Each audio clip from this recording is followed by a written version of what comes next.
Bom dia, igreja. Cumprimento a todos com a graça e a paz do nosso Senhor Jesus. Amém? Vamos abrir nossas Bíblias no livro de 1 Coríntios, capítulo 2. 1 Coríntios, capítulo 2, versos de 1 ao 5, será a passagem que nós iremos meditar nesta manhã. Hoje, então, nossa última pregação e nossa última aula sobre este tema de defesa do Evangelho. Então, nesta manhã, nós estamos chegando ao fim, concluindo este mês que tivemos essa IBD de formato diferente, onde tanto as pregações quanto as aulas, elas estiveram caminhando no mesmo sentido. Quero aqui aproveitar mais uma vez, deixar meu agradecimento por ontem. Foi um dia muito especial, tanto para mim quanto para a minha noiva, a Isabelle. O chá de panela, a gente gostou muito de todos os presentes recebidos e nos abençoou bastante. E agora eu entendo um pouco mais, né? Porque que pais e mães ficam, às vezes, tão bravos quando, às vezes, quebra alguma coisa, né? Porque a gente pegou ali, a gente viu tão bonitinho as coisas, né? O jeito que são as xícaras, às vezes os copos, os pratos, enfim, cada presente. A gente já fica imaginando receber alguém para poder receber da melhor forma, ou até mesmo para usar para a gente, né? E a gente fica pensando, nossa, imagina se um negocinho desse cai. Aí já bate, assim, aquela tristeza no coração, né? Então eu fiquei pensando, nossa, então é por isso, né? Que tem tanto esse zelo, né? Porque é algo realmente que a gente tem que ter esse zelo com a nossa casa, né? Mas, de qualquer forma, muito obrigado, viu, irmãos? Foi uma bênção mesmo. E louva ao Senhor pela vida de vocês. Vamos ler, então, 1 Coríntios, capítulo 2, verso de 1 ao 5.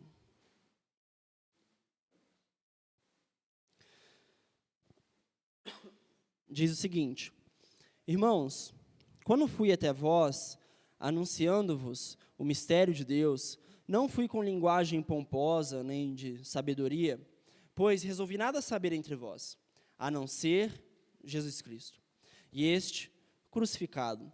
Estive convosco em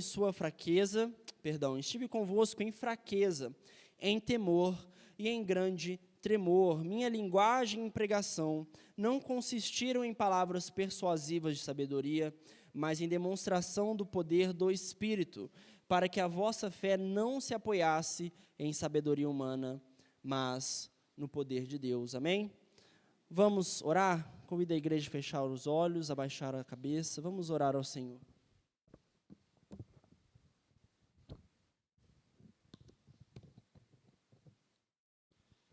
Senhor Deus, eterno Pai, nós estamos aqui neste último domingo deste tema, que tem sido tão importante, ó Pai, que o Senhor continue, ó Deus, capacitando a Tua igreja a defender a fé que o Senhor nos deu, a defender o Evangelho que o Senhor confiou a nós e nos colocou, ó Deus, como responsáveis para proclamar e apontar a cruz de Cristo neste Evangelho a todos que questionarem, a todos que tiverem dúvidas, a todos, ó Deus, que até mesmo nos maltratarem ou zombarem da nossa fé. Nós somos chamados a ter misericórdia, graça e agir com amor, assim como o Senhor agiu conosco. Portanto, nós pedimos que o Senhor continue nos instruindo para nos capacitar a cumprir este alvo e este propósito, ó Deus. Que nesta manhã seja o Senhor que venha falar. Eu não sou capaz de nada, ninguém de nós é capaz de alguma coisa, mas somente a Tua palavra, ela é poderosa para falar tanto ao meu coração, quanto aos de todos que estão aqui. Então nós te pedimos, pelas Tuas misericórdias, para que o Senhor venha falar aos nossos corações, por meio única e exclusivamente da Tua palavra, e que o Teu Santo Espírito faça a Tua obra, nos moldando cada dia mais em semelhança ao Teu Filho, ó Deus. Nos ajude e nos capacite a estarmos sempre aptos a responder à razão da esperança que temos em Cristo Jesus. É isso que eu peço, confiando no Teu amor e na Tua maravilhosa graça, em nome de Jesus. Amém. Amém. Nós vamos, então, para essa última pregação, pode passar, para nós vermos o título. Opa, não é essa. Esse Papai Noel aí já foi.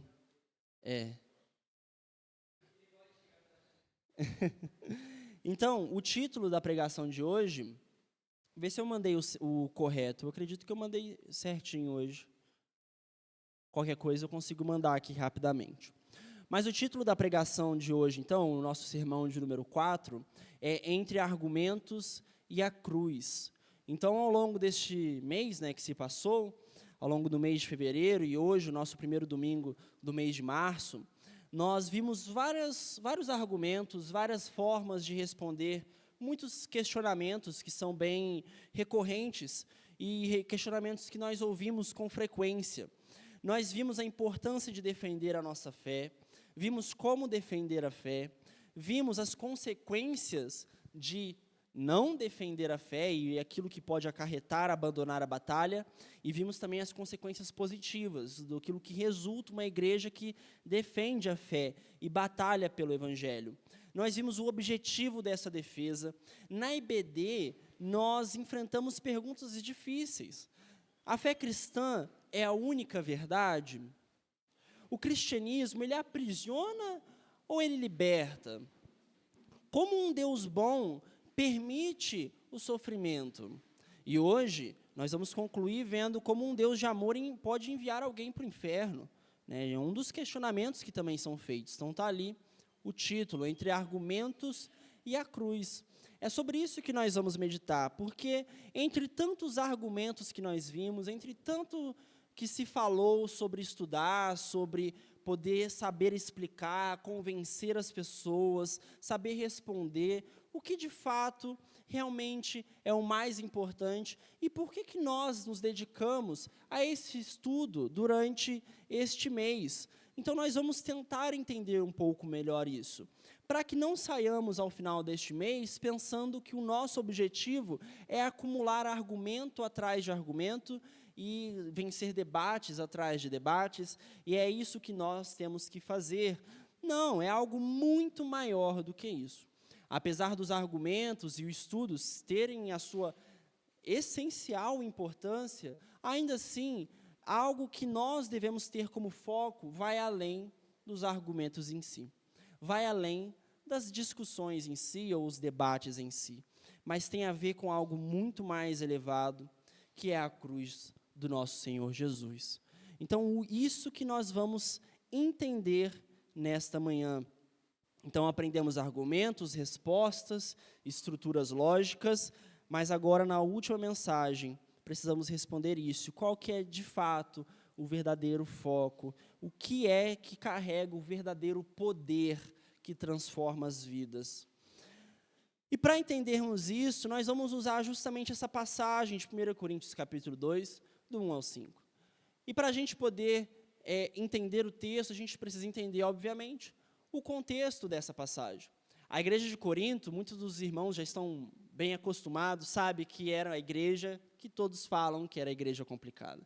Era briga para lá e para cá, era divisão ali e aqui, por causa de ceia, por causa de doutrinas, por causa de pecados gravíssimos que havia dentro da igreja, por causa de pregadores favoritos, um tinha um time, outro tinha outro time, e então era uma igreja cheia de problemas. E um dos problemas que havia na igreja de Corinto, que alimentava ainda mais essa divisão, era que era uma igreja muito influenciada pela cultura grega. E a cultura grega, assim como a cultura brasileira tem o futebol com os seus times, o Corinthians, o Fluminense, o São Paulo, o Santos, enfim, vários times de futebol. E aqui no Brasil a gente tem essa cultura de torcer bastante e cada um ali brincar um com o outro, acabando, quando um time rival perde, a gente brinca, quando o nosso time ganha, a gente fica feliz. Então a gente tem esse contexto no Brasil. Lá na Grécia era diferente. Para eles, aquilo que era o futebol para nós eram os filósofos. A filosofia movia o coração do grego. de modo que eles gostavam de saber as próximas correntes filosóficas, os próximos filósofos, as próximas novidades. Existia o Areópago, né, onde os filósofos iam lá e ficavam discursando durante o dia. Muitas pessoas paravam para ver, para ouvir, para prestar atenção. O próprio Paulo já usou deste lugar para poder pregar, como vimos com o pastor recentemente, em Atos capítulo 17, então a filosofia era o futebol do grego. E ali existia um grupo de filósofos chamado sofistas. Daí que vem a palavra sofisma, né? Uma meia-verdade, uma mentira misturada com verdade. Então, os sofistas, eles eram um grupo de filósofos que existia naquela época. E eles estavam no meio da igreja de Corinto. Qual o problema disso? Qual o problema de termos sofistas no meio da igreja de Corinto? O problema é que os sofistas, eles gostavam muito de eloquência, sabe? A arte de falar bem, de argumentar, de poder ter aquele discurso maravilhoso que as pessoas ouvem e elas se emocionam, e o discurso é tão incrível que as pessoas nem esquecem as falas que os filósofos falavam. E os sofistas amavam isso. Eles amavam ter pregações maravilhosas. Só que eles faziam isso com um propósito errado. Eles faziam isso justamente para se exaltar, para que as pessoas ouvissem o seu discurso e falassem: nossa, este pregador, este filósofo, ele é maravilhoso. Ele fala muito bem. Ele não erra uma palavra, a sua pronúncia é impecável, e isso chamava a atenção dos gregos. E isso estava dentro da igreja de Corinto. Paulo, sabendo disso, precisava repreender a igreja de Corinto. Precisava puxar a orelha de Corinto mais uma vez em mais um ponto e falar: não é por aí que são as coisas. Não é assim que funciona dentro da igreja. Então, os sofistas, eles eram mestres da retórica, do falar bem, do pregar, do emocionar o público. Eles impressionavam pela eloquência. Só que isso eles usavam para exaltar o próprio ego, para se elevar. Era um fim em si mesmo, a eloquência e os argumentos bem construídos. Tratavam a verdade da mensagem ou a essência da mensagem como secundário. Era mais importante você falar bem do que trazer um conteúdo bom naquilo que você pregava. E esse espírito entrou dentro da igreja. Logo, surgiram, talvez ali, alguns pregadores que não estavam tanto concentrados em pregar a cruz de Cristo. Não estavam tanto concentrados em falar sobre o Evangelho e ser fiel à palavra, mas mais concentrados em falar bem e ser admirado por falar bem. Pensa em pregadores assim, no meio da igreja, eles chegam, a essência do Evangelho está vazia, conteúdo zero, mas falar bem, falavam maravilhosamente bem. E um público, que era a igreja, aplaudiam esse tipo de pregador e colocavam eles no alto, num pedestal. Paulo, então, precisa corrigir isso. E é aí que ele entra nesta parte que lemos da carta de 1 Coríntios. Então, ele fala no verso de número 1. Irmãos, quando fui até vós, anunciando-vos o mistério de Deus, aqui ele está se referindo ao Evangelho, não fui com linguagem pomposa, aqui na minha tradução está pomposa, ali também, Almeida século 21, então a mesma que a minha, mas uma linguagem chique, uma linguagem rebuscada, uma linguagem refinada, e ele também nem foi com uma linguagem de sabedoria, pois resolvi nada saber, só um segundinho que meu tablet deu um erro aqui. Só um segundinho, irmãos, deixa eu só voltar aqui para a pregação.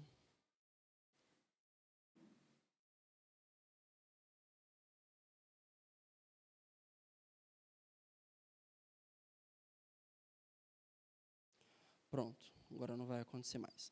Então ele resolveu nada saber entre vós, a não ser o quê? Jesus Cristo e este crucificado. Justamente porque ele sabia que esta igreja estava tendo esse problema. Então ele resolveu trazer uma abordagem diferente. Paulo podia usar o seu conhecimento? Será que Paulo tinha eloquência? Será que Paulo tinha uma boa formação? Será que Paulo tinha argumentos maravilhosos? Será que Paulo sabia falar? Isso é uma pergunta que não é necessário nem se fazer. Basta ler as cartas de Paulo. Basta ler Romanos.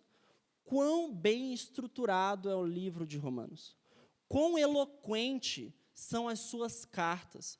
Como Paulo escreve e fala bem. Ele fala bem demais. Ele é muito instruído. No livro de Atos, às vezes que vemos ele pregar, ele era muito sábio. Ele sabia falar com todos os tipos de pessoas. Ele sabia convencer, sejam reis, sejam os mais pobres, sejam gregos ou judeus. Ele sabia a abordagem correta para falar com todos. Então, Paulo, sim, ele era um pregador maravilhoso. Ele era um pregador que sabia muita coisa e sabia falar bem. Só que ele resolve rejeitar tudo isso para que a igreja de Corinto aprenda que essas coisas não são o essencial. Essas coisas não são aquilo que realmente importa. Há algo mais importante do que falar bem. Há algo mais importante do que ter eloquência, do que ter todos os argumentos do mundo. Há algo mais poderoso do que toda sabedoria e filosofia humana. E isso se chama a cruz de Cristo Jesus. Não há nada mais poderoso que isso, e Paulo queria que a igreja de Corinto entendesse isso.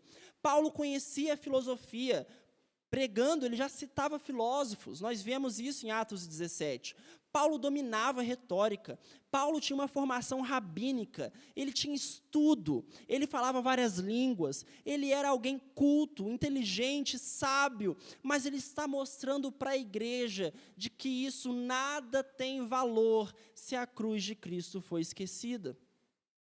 De que tudo isso, você pode juntar tudo isso, mas se você tirar a cruz, você não tem mais evangelho. Que se você tirar Jesus e este crucificado e morto por pecadores, você não tem mais a mensagem essencial que Deus nos entregou. Então veja, Paulo não está condenando a retórica. Paulo não está dizendo que falar bem é pecado. Paulo não está falando que você não precisa estudar ou que você não precisa organizar os seus argumentos. Ele está dizendo que se você e eu fizermos isso para nos exaltarmos, para vencer discursos, vencer debates, discussões apenas, e deixando o essencial, que é Jesus Cristo e este crucificado de lado, ele está dizendo que isso não é algo que pode ser feito. Não a retórica em si, mas usar a retórica para se exaltar. Usar os argumentos apenas para mostrar o quanto eu e você sabemos. E por que isso é importante? Porque ao longo desse mês nós estudamos muitos argumentos. Estudamos como responder bem às pessoas, como poder mostrar o evangelho para as pessoas. Questionamentos que são feitos diariamente por descrentes lá fora e muitas vezes até por nós. Mas veja, você pode ter entendido todas as aulas e saber repetir essas aulas e muito mais de cor e salteado, mas se você não pregar a cruz de Cristo e não usar estas coisas para apontar a cruz de Cristo, você e eu seremos péssimos apologetas, péssimos defensores da fé, porque o essencial está sendo esquecido. Então, essa passagem cai como uma luva para que possamos entender isso. Então, vou repetir mais uma vez, não é a retórica que ele está condenando, não é o falar bem, não é os estudos, não são os argumentos, não são nada disso, mas é usar isso para se exaltar. É usar isso para focar em você e em quanto você sabe. e não usar isso para a glória de Deus e para Jesus Cristo. As aplicações que temos daqui, então, é que nós devemos estudar bastante. Nós devemos buscar conhecimento, buscar argumentos, buscar responder os questionamentos que existem, saber falar bem, se souber, é um bônus, é ainda melhor. Se você conseguir conversar com amor, explicando de forma clara os pontos do Evangelho, quanto mais disso eu e você tivermos, melhor. Mas tudo isso tem que ser usado para apontar para a cruz. Tudo isso que nós focamos durante esse mês tem que ser usado para apontar para a cruz de Cristo. Se nós encontrarmos um descrente hoje na rua e começarmos a mostrar para ele de forma eloquente, cheio de argumentos, que só existe uma verdade e que não existem várias verdades, como os outros acreditam, e você convence ele com vários argumentos maravilhosos, mas no final desta conversa, você não levar ele para a cruz de Cristo, não valeu a pena. Então, mais uma vez, estude, se esforce, busque conhecimento, mas use tudo isso para apontar para a cruz de Cristo. Se a nossa defesa da fé não leva até a cruz, ela perdeu o propósito. Então, a pergunta que nós temos que nos fazer é, quando nós defendemos nossa fé, é apenas para mostrar o quanto sabemos? É apenas para vencer debates? É apenas para humilhar o ateu ou quem quer que seja? É apenas para mostrar o quão ridículos são as crenças dos outros e mostrar como nós somos superiores a todos? Ou fazemos isso com amor e humildade, mansidão, para levar os outros até a cruz?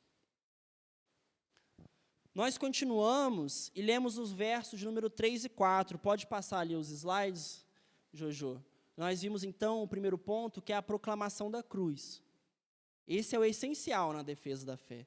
Explicar a cruz de Cristo, explicar a morte de Jesus por pecadores e como essa morte salva pecadores. O segundo ponto que Paulo enfatiza aqui é o poder de Deus. Vamos ler os versos de 3 até o 4? Diz assim: estive convosco em fraqueza, em temor e em grande tremor. Minha linguagem e pregação não consistiram em palavras persuasivas de sabedoria, mas em demonstração do poder do Espírito.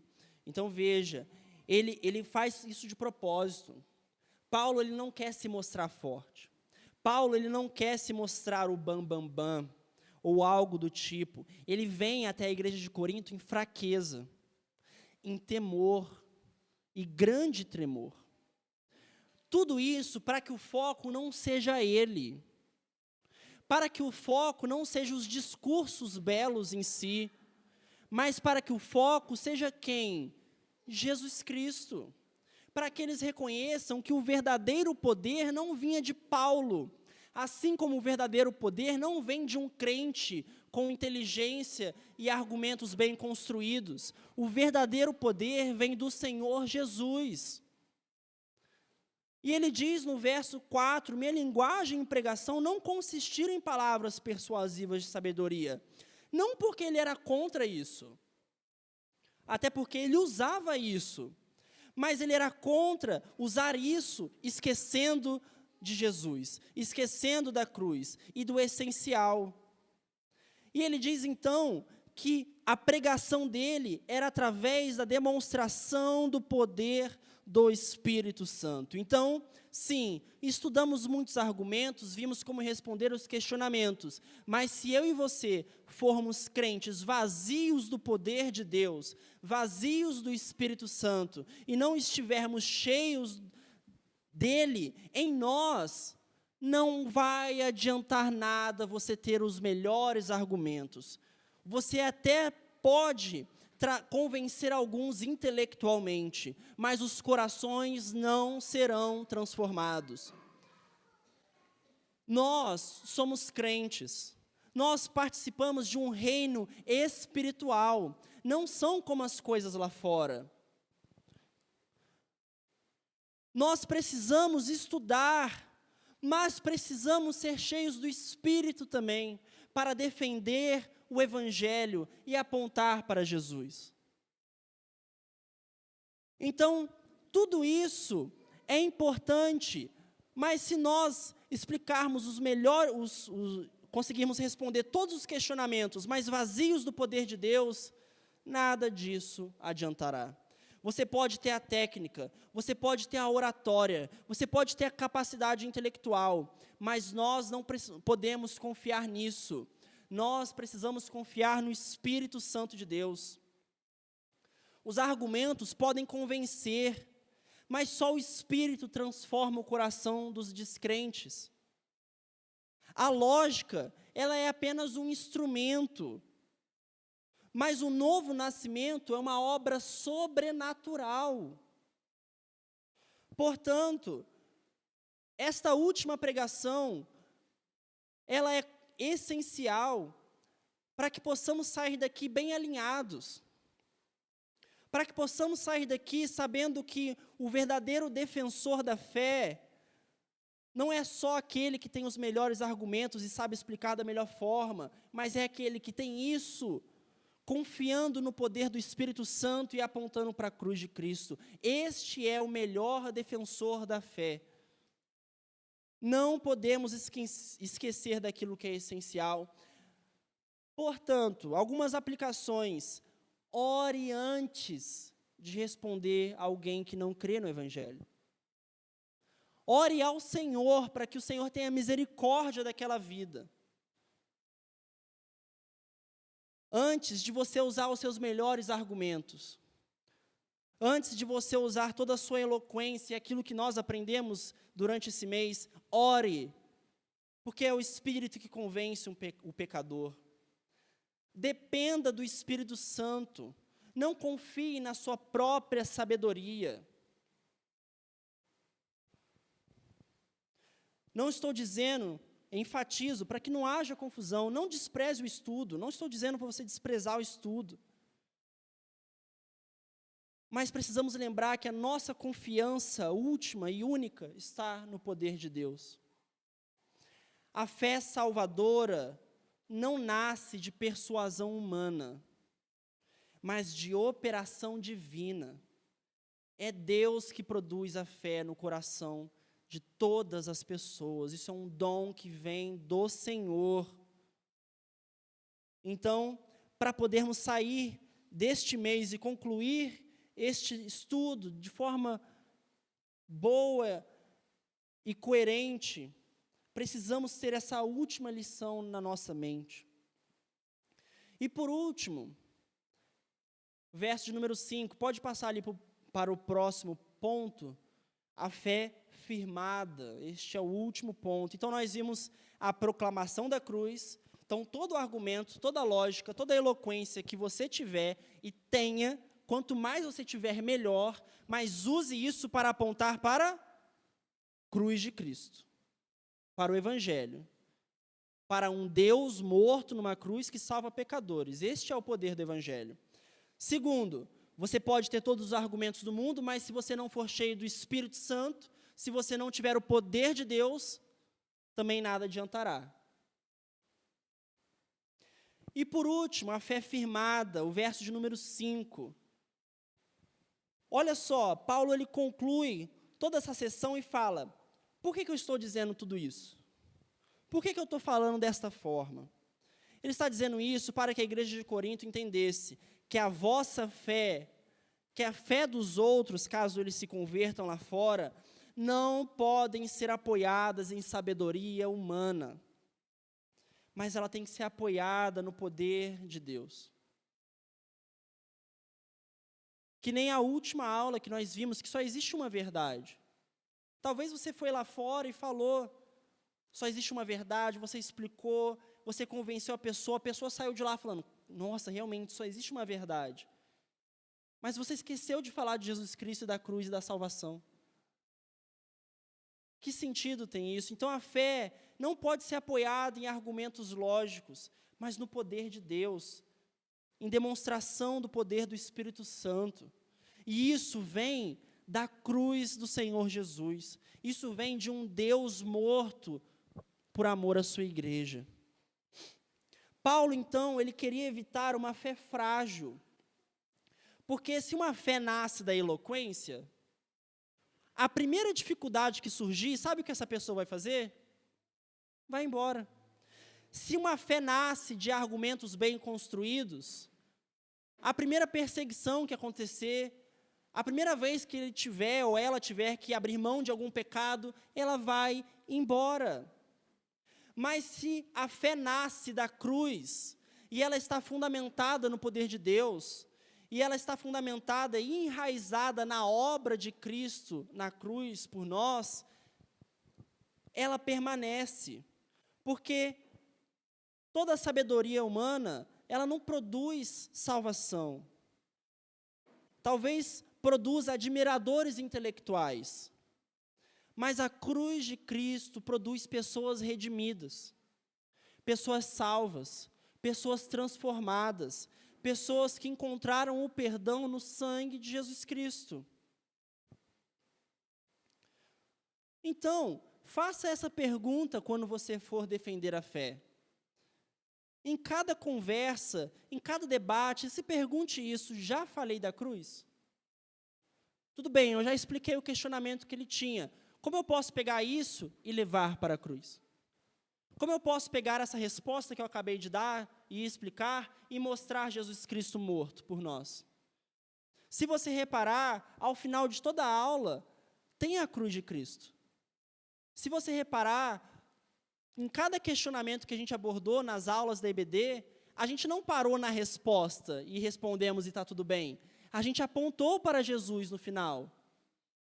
E hoje, nós faremos isso de novo. Hoje que estudaremos sobre como um Deus de amor pode mandar alguém para o inferno, no final da aula, depois que a gente responder, você vai reparar, ali está a cruz de Cristo. Toda vez que respondermos os questionamentos, é aí que nós devemos chegar, na explicação da salvação, do perdão que temos em Jesus Cristo. Então, não termine os debates sem falar do amor de Cristo Jesus. O argumento final do cristianismo não é filosófico, é redentivo, é a morte e ressurreição de Jesus Cristo. O objetivo não é que a gente silencie os ateus, os espíritas, os ubandistas ou quem quer que seja, é chamar eles, é chamar os pecadores ao arrependimento, é chamar os ateus aos pés da cruz, é chamar os umbandistas aos pés da cruz, é chamar os espíritas aos pés de Jesus. Este é o objetivo de defender a fé e não há nenhum outro. Que nós possamos lembrar disso. Não há argumento maior, não há argumento melhor do que um Deus que morre por pecadores numa cruz. Não há argumento melhor do que o amor de Deus que nos constrange, de tão imenso e grandioso que é.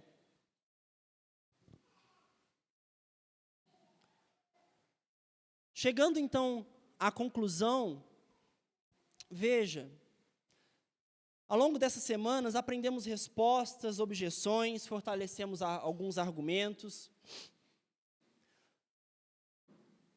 mas hoje aprendemos o mais importante. A defesa da fé existe para exaltar o Cristo crucificado, amém?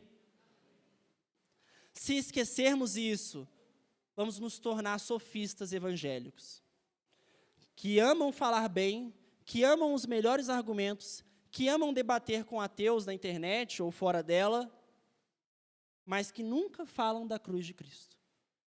E poder de Deus, vazios.